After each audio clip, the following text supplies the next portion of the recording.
Mr. Shred with Masters of Shred, your #1 source for all your daily Shredtacular content. And we are here for our 3rd episode of Talking Shred, brought to you by the innovators of Morley. And we have a very special guest, kind of not planned for, extremely happy he's here with us. You may know him as the voice of the rock metal powerhouse Alter Bridge, as well as for that top hat wearing guitar icon known as Slash.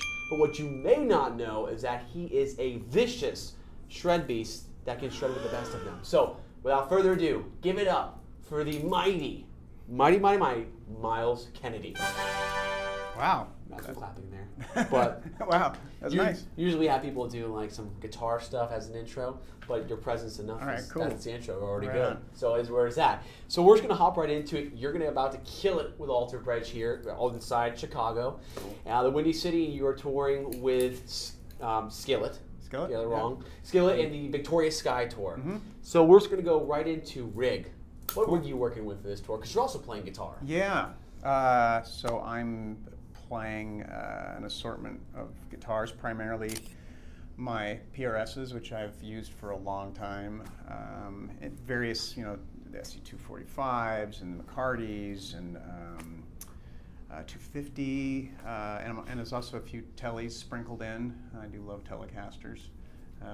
Classic. Yeah, classic. Can't go wrong. Telly, Strat, Les Paul. That's right. They got it right out of the gate. And so that's the guitar du jour. And for amps, I keep it pretty simple. I'm right into a Diesel Herbert. Those amps are monstrous. Awesome. The tone, the sustain. Yeah. My buddy Eric Steckel uses those, and every time I see him, like, this is just monstrous amps. But great amps. You're gonna pay for that too. Yeah. Those are not cheap. Those are good amps. They're man. great amps, and they've been so good over. I've been using them since we made a record. Geez, how long has it been now? What is it?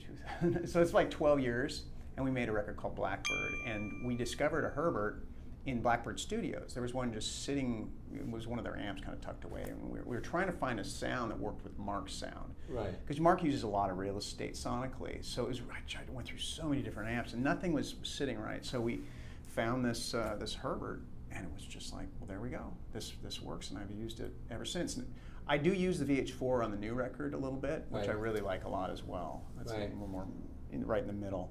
So yeah, I love Diesel. Killer amps. How about pedals? I heard you use a whole board. You have a whole board of it. Yeah, I've got a bunch of different things. I have the. It depends which pedal board. We have the A rig and the B rig. I use the Diesel switching deal, which just switches channels, and then I've got. I had an Ultimate Octave full tone. I had a few full tone things, and on this one, I think I had the Ultimate Octave. I'm not sure what's in there now. And then I've got basically a Klon copy, which just sounds awesome for leads. It's wonderful, nice and fat. And then I have this patch in the old, I don't even know if they're making it. Remember those Line 6 modulator, the blue ones, the blue pedal? Yeah, I remember those. Yeah. Back a little bit. Yeah, it's a way, and I've been using those for so long. It's kind of a hallmark of the sound. There's a tri-chorus patch in there that is in tons of the songs, so I have to have that pedal as well. Gotcha. That's a pretty dynamite rig there, and for a serious player, because you really are a serious player. You were actually you went to school at college and studied jazz. Yeah. Right? And you were in a instrumental jazz fusion band. I was. Right? Cosmic Dust. Cosmic Dust. There you go. And to play anything jazz fusion related is no easy feat at all. It was an awesome time, man. I mean, so I came up in the era, I went through so many different phases as a young player, but when I first heard some of those fusion cats, like Frank Gambale, Mike Stern was a big one. He's one of my biggest influences. Pat Metheny was another one, and I was like, whoa, what is that? I remember my little brother, I was listening to my metal and my hard rock, and he started getting into it first. And I'll never forget one day, he was in his bedroom, and he had some Pat Metheny cranked up, and I was like, what is that? I went over to the door and I put my ear to the door. It was like, so just didn't want him to know the big brother was listening. I was like, that's awesome. What is that? Right? I want to do that someday. So I started studying it and really getting into it, and took jazz guitar. Yeah. Sorry, I was just gonna play this. Oh, sweet. Mark Tremonti. There it is. No. With a 1960 Gibson Les Paul. I feel bad. Does he want to take the mini Roland we got here and take it out there to use? I feel bad. I'm sure you'll be fine. You see what you get? You never know what you get. It's good. So right. So you had to learn that stuff. It's very difficult learning jazz fusion kind of music. And and we posted a video of you today, which you guys will be seeing this about a week out. But it was of you 92 at a guitar contest. And you were killing it. This was during your Cosmic Dust days. Yeah, that would have been kind of during that right? days. And I was just learning how to write songs. So that, I think if I remember correctly, the song I played was one of my first originals that I sang on. And it was more kind of like a combination of Stevie Wonder and I don't know how to make it. Was like I was trying to mix up Stevie Wonder with Stevie Ray Vaughan, and somehow a little bit of Extreme mixed in, because I loved Nuno Bettencourt. Oh. He was another big influence. The riffs, the funk, the groove, man. It's just so like good. nasty. I saw Generation X, with Zach and Vi, right. and everyone I talk to always tells me, yeah, the guy who stole the show for me was Nuno. Oh, no kidding. They're not scared to say it. It was just like wow, just polished all around the board. But good. nobody knew that they were. I don't think anybody was expecting that. Right. But incredible player. So having played what you do, and I see some of your influence to a lot of jazz fusion guys. Mm-hmm. How about as far as the more shred sector goes, the more mainstream guys? Who were some of your inspirations as a player? Well, the guy that got me to start playing guitar was Eddie Van Halen. I heard Eruption and I was like, what is that? There it is. It sounded like it was from Mars or something. This is the coolest thing ever. So both Eddie and Jimmy Page were the primary influences in the beginning. And I remember getting, do you remember the Doug Marks Metal Method?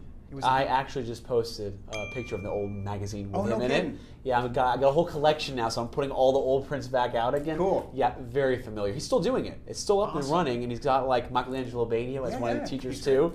Yeah, that's no joke, man. Yeah, he's still there. But so that's how I learned to play. I mean, I ordered them at the time. They were cassettes and with these little books, and I'll never forget. It was the most empowering thing when I ordered the one where you could. I think it taught you how to play Eruption for the most part, or certain parts of Eruption. And I was just like, I spent my entire summer right after I got my guitar in my bedroom, just like, trying to play that right. stuff. And it just was, gosh, I still to this day, 30 years later, 34 years later, whatever it's been, I remember that stuff so vividly because it was so, like you're trying to find your identity as a kid. That's why I'm so passionate about kids having musical instruments if they can't get them, because I know what it did for me. Right. Music is oxygen, as you know. Yeah. So yeah, that was a big one. Eddie, Jimmy Page, and then I started heard Yngwie. It was like, what is this? Where do you go from here? Yeah. So Yngwie was another one that was early on. There was a record by Vinnie Moore, Mind's Eye, I think was what it was called. Yes. I love that record. I think Meltdown was on that, right? I think so. Yeah, he's incredible guitar player, still killing it. Yeah. So to see those guys, and you get your Jason Beckers, which tragic, but tragic. that was just prodigy. It's prodigy status. You get to that.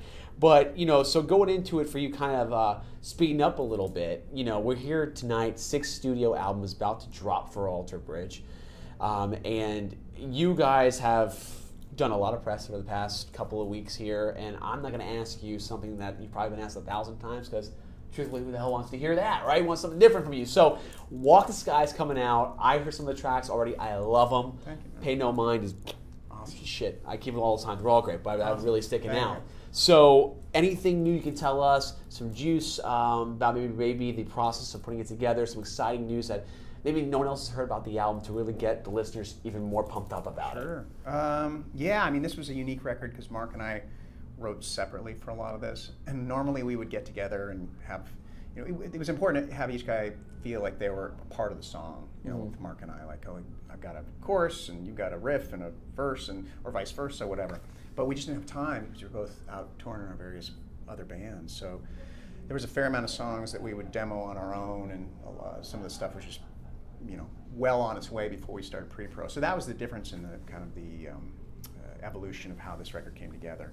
As far as something that that we haven't talked about on the record, I can't really You got the synth. You talked about that. And I can hear it. I can definitely hear the synth, which is killer. You managed to change the sound, and Mark told us you guys only had about 5 weeks to put the album together, and you added that element that you never done before. So it's still a unique, newer Alter Bridge sound, and you only had 5 weeks to do it. And you guys weren't even really together for most. You just put the demos together. Right. So it's pretty incredible task. Well, I think the fact that we demoed so much and done so much preparing beforehand, it made it so we could do that. It wasn't like we just showed up and like, okay guys, let's start writing. It was like, we got to get to, we already had about 80% really kind of in the chamber, ready to go. Right. So it was done there, and having toured with Slash and guys like Mark Tremonti, what have you in your band here, you had to have picked up some sort of tips and tricks from each along the way at some point as a player, right? Is there anything that just stands out right off the bat? You say, oh yeah, I picked up this from Slash and it helped me here, and Mark there? Like that. I mean, I think the thing that with both of them is the dedication to the craft. They both practice hours and hours and hours a day, which is inspiring. It's great to see that. These are two guys who've achieved so much, and they could just be like, give me my guitar for the show. But they love the instrument, and it's what makes them happiest. So that's a beautiful thing. I think that, like playing with Mark, it's really helped me with my right hand and more of the metal approach, which is something that I wasn't really, though I have an appreciation for it, it's not something I spent a lot of time trying to develop, and I had to learn to kind of incorporate that into my bag of tricks the best that I could, in this band. And with Slash, a lot of it's just the feel, his emotional intensity. That's the thing he's got. That's just so. There'll be nights when he'll be playing a solo, and he's interesting because he's a man of few words in a lot of ways. He doesn't he's quiet a lot. He's very introspective, but when he says stuff, it's usually really witty and funny, and there's a shitload going on there. It's awesome. But when he plays, when he starts expressing himself on the instrument, it's like, geez, there's so much emotion and passion in that guy. Yeah. It's really inspiring. A lot of feeling in that playing. So much feeling. Yeah, no doubt about it. He's like a legend. We put his videos up on the page, and people always go, he does shred a little bit. I said, you understand, though, it's the whole structure, it's the whole composition. It's a song within a song, which we talk about all the time. That's the solos that last, that you want to hear. Those melodies. It's all about those melodies, the hooks. And November Rain, and some of these songs I still listen to today, timeless. Yep. Absolutely incredible. So, talking about that and kind of going back and forth here a little bit here with, having worked with Slash and what have you, and you're working with Mark Tremonti, I want to go to a time where I want to get your honest opinion about how it felt when this happened. And what it is what was going through your mind when Chris, Izzy Cole, handed you the mic and had you get up on stage and you stand up and shout with the Mighty Steel Dragon. Dreams come true. And you were Thor. Thor. It was a trip, man. That whole thing was a trip. And it's funny because it wasn't even like I was acting.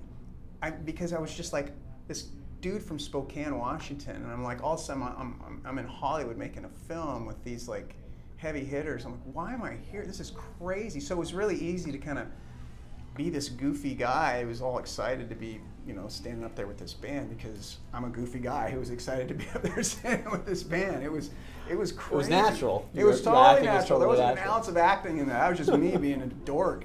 Yeah. But you had everybody in that movie. I mean, Zach Wilde, Jeff Pilson was in the band. I mean, you had the drummer from Slaughter. Everyone there was a real rock star, which made it so great to watch. And I think it hit home pretty hard, that movie. But one thing I always want to talk about as far as that goes is it seems that the whole nostalgia factor's really big these days with older acts coming back and styles and changes. To me, that movie was very iconic, being a fan of that genre. I always wondered, why the hell don't they do a one-night-only show? The album was real. Zach recorded on there, Jeff Pilson recorded on. Those songs were real. Bring in Zach, bring in Jeff, bring in you on vocals as Thor for a one night, like Lucky Strike, when Nuno does his one night gigs there, when he gets together, Steve Vai does it. Would you ever be down for something like that come out in the future for a one night only gig? Because I think I'd travel for that. I'd fly out to LA immediately to see that show happen. That's a good idea. I mean, the songs were great. I had the soundtrack, and then you could listen to it. It was like, this is great shit, amazing stuff. So, You'd be down for that? I'd be down for that, absolutely. Get the gang back together. We're putting the band back together, man. And Jason Bonham too, right? Yeah. On drums. He was on the drums for that movie, so absolutely, you got to do that. So here's one thing I want to talk to you about also. There's no doubt Alter Bridge has a serious relationship, or did have at one point, with WWE. And you actually sang on Chris Jericho Fozzy album in like 2008, I believe. Did some background vocals on that. It might have been even longer. I think we did that when we were doing the sessions for the first album. It was maybe 2004 or 2005 when we actually recorded that. Really? Yeah. No kidding. Yeah. So do you still stay in contact with Chris Jericho? Once in a while we cross paths. He's actually friends with Brent Fitz, the drummer for The Conspirators of Slash. Oh, no kidding. Yeah, they grew up, I think they're fellow Canadians. So that makes sense. Yeah. Right? Yeah, because remember you guys did a lot of pay-per-views. You did, Edge's theme song, which Metalingus was huge. I used to watch that, and there it is. You actually were on Raw. Yeah. You guys were together. I saw the video of that too. It was really, really interesting stuff, to say the least. It was great, So, and are you a wrestling fan? You know what? I was a wrestling fan back in the Hulk Hogan days. Ultimate Warrior, and stuff like that. Rick Rude. That was more your classic. Randy Rowdy. What was his name? Roddy Piper, right? Yeah. Macho Man. Macho Man. Classic era, right? Yeah, okay, good. Because I was about to drop a AEW question for you, which is Chris Jericho, the whole other organizational brand. Right. But I'm not going to put you through that. But here's a question I thought about, and I thought it'd be really cool to ask you this. Okay, so your favorite band finds out that their guitar player just got injured, and they call you to take the gig over. So what band is that? Jeez. Like contemporary band? Like your favorite band that needs a new guitar player, and they call you, and this is your gig now. You're going to go in there and rock it out with them on tour as their guitar player. That's a great question. Oh, I don't even... My favorite band? I'm that guy. It's like I've loved so many different bands. I mean, if something happened to one of the Mastodon guys, I love that. I'm a big Mastodon fan. They're great. Yeah, big Mastodon. Definitely. So that would be for you. I think so. Definitely Mastodon. Yeah. It's a pretty good call there. I like that. So, what was the one guitar you wish you never sold? Sold or was stolen from me? Either or, both. I actually had it. So the very first guitar, like electric guitar that I ever had, which I worked very hard for. I cleaned horse manure for 9 months. My stepdad told me he'd give me $1 for every stall that I cleaned, which is like child labor, Dad, because it took me like an hour to clean each one of those stalls at $1 a stall. So I saved up my money and bought an Ibanez X-Series, a DT250, which it looked kind of like the Dimebag. Yeah, kind of like a Destroyer, but it was kind of like the Dimebag. Oh, it was a star one like that. I know the exact guitar you're talking about. And it was a black one, and that was my first guitar. So I was stoked. It's a great first guitar. It was awesome, and that's what I spent kind of my formative years as a guitar player. Although it was funny when I started playing in jazz band, showing up to the gig with that.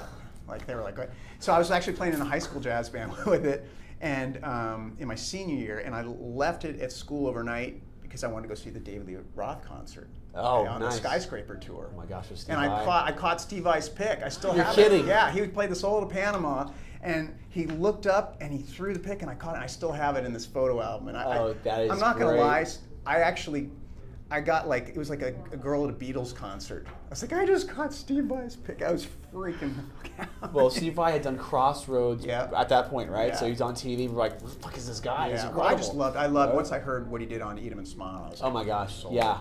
And there was a whole psychological. He was just he's such a heavy, deep guy, and there was a psychological element to his playing. And I'd read his interviews in the guitar magazines and going, this guy is like, it's all going on. There's something really great about the way he approaches it. So having his pick was awesome. But I got back to school the next day, and somebody stole my guitar. The Ibanez. Yeah. Dude, no kidding. But I figure it's a good trade-off. I got Steve Vai's pick. Somebody else got my guitar. Well, that's a good call, but I will tell you, those Ibanez's, I've looked out for those ones too. Me too. I've always been a sucker for the Phil Collin one when he was a Def Leppard, the black with the cream, and the Kaler. Somewhere here in Chicago, I don't want to say the name unless they're going to give me the guitar, they have it used. Really? And it's like $2,500. And I'm like, gosh, I remember when a Guitar Center at my house in South Florida got it for like $700, and the employee took it. The best deals that Guitar Centers use, the employees take. Yeah, I'm saying on record, they'll never make it to the floor. This is true. As somebody who worked at a guitar store for a few years, this is true. That's right. Yeah, so that's a little rough. And so you got that. All that's about the way. We ask everybody this: How does Myles Kennedy define shred? I think shred is the way I think of shred.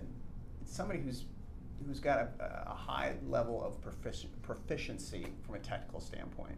Like you've got the instrument mastered to a degree, and it's that balance of the right hand with the left hand, and basically just being scary on a guitar when you go into a music store and you rip out your harmonic minor, runs.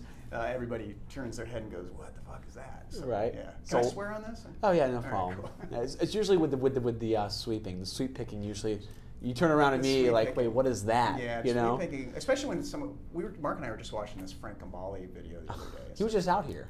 No kidding. 2 weeks ago. Yeah, we just saw that. Yeah. I mean, he's the sweep master. Like, yeah. He was the first guy I saw doing it. Yeah, he's on another level, dude. And it's crazy. Did you get the sweeps down like that, or? I never. When you're improvising too, like you're jamming with somebody, trying to get.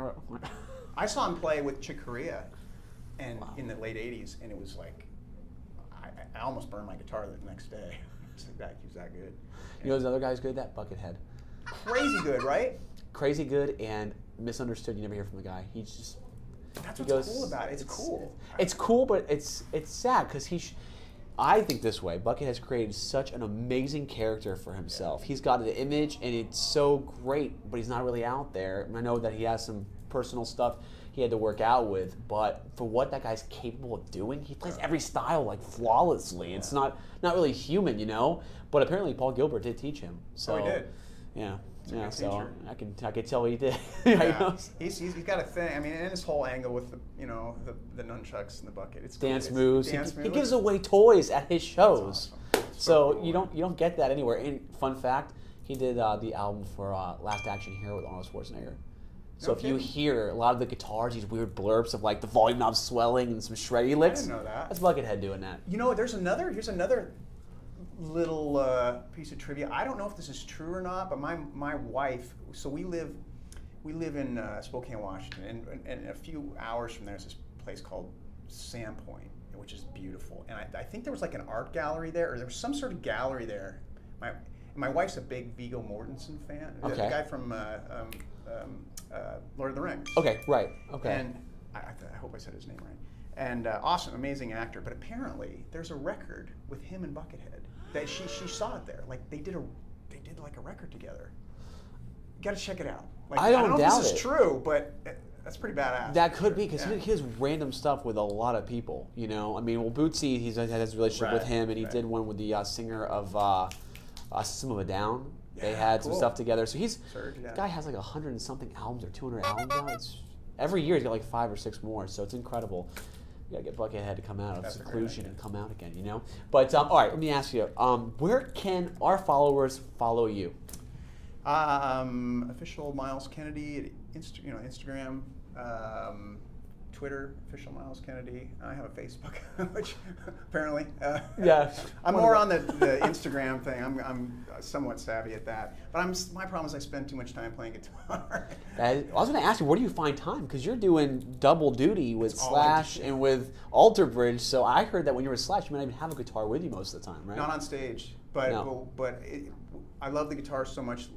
Generally, like tonight's different because we've got a lot of friends here, but generally, I'm off. I'll get done and I'll go to the bus and I'll go to the back lounge and I'll just start playing. I just love to play, and I play most of the day, and it's still my first love. I'm grateful for singing and all that, but guitar is where it's at, as you know. So we got to get Mastodon's guitar player to get that injury so you can join that band. You want to do that on the side? They're like, no. Yeah, don't do that. No. Awesome, dude. Okay, so you guys can follow Myles on all the sources he just told you. We're going to put them at the bottom of the screen again. Follow us at Masters of Shred. Follow Morley at Morley Pedals. Follow me at Mr_Shred_ till I get the full without the underscore. So check it out. Thank you for watching. Subscribe to the channel. And thank you again to the magnificent Myles Kennedy. Thanks for having me. I love talking guitar. It's been great. Awesome. Thank you guys.